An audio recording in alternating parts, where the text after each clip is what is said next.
So that was a taste of what we saw here tonight in Simi Valley, California. But as we mentioned, the front runner was not here. He was in the suburbs of Detroit, Michigan, which is where we find Chief Election and Campaign Correspondent Robert Costa, who is working late in that time zone tonight as we are out here. Bob, give us a sense of how this went. There are some Democrats tonight at least suggesting it was a low-energy speech.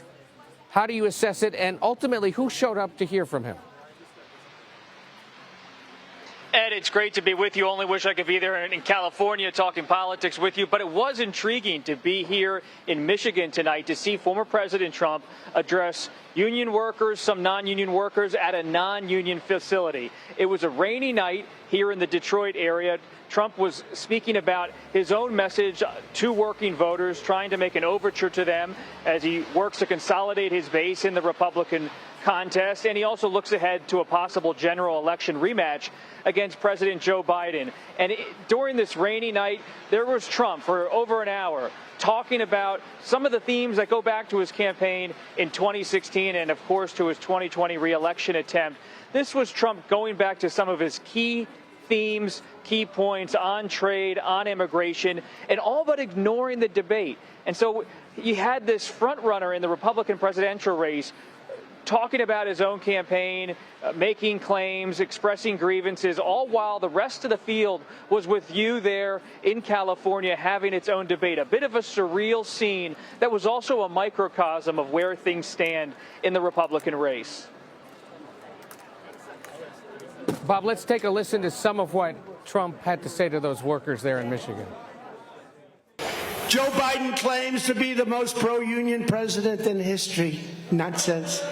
Hopefully your leaders at United Auto Workers will endorse Donald Trump.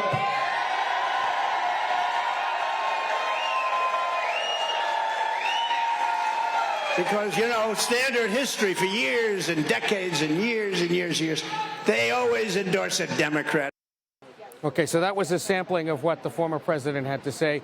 Bob, though, I know you've been in touch with operatives on all sides of this debate. You've been in touch with other donors, people watching the debate here in California tonight. Give us a sense of their impressions, what they liked, what they're concerned about.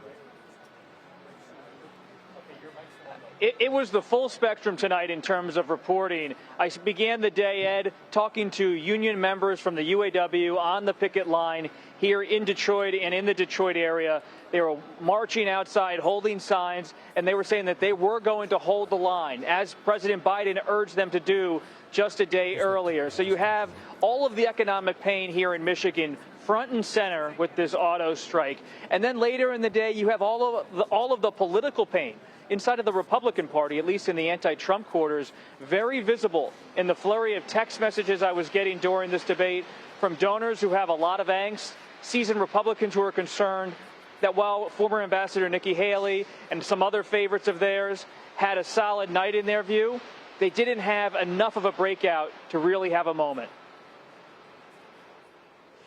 We'll see how that is assessed by the voters in the coming hours and days. Robert Costa staying up late for us tonight in the Motor City. We appreciate it.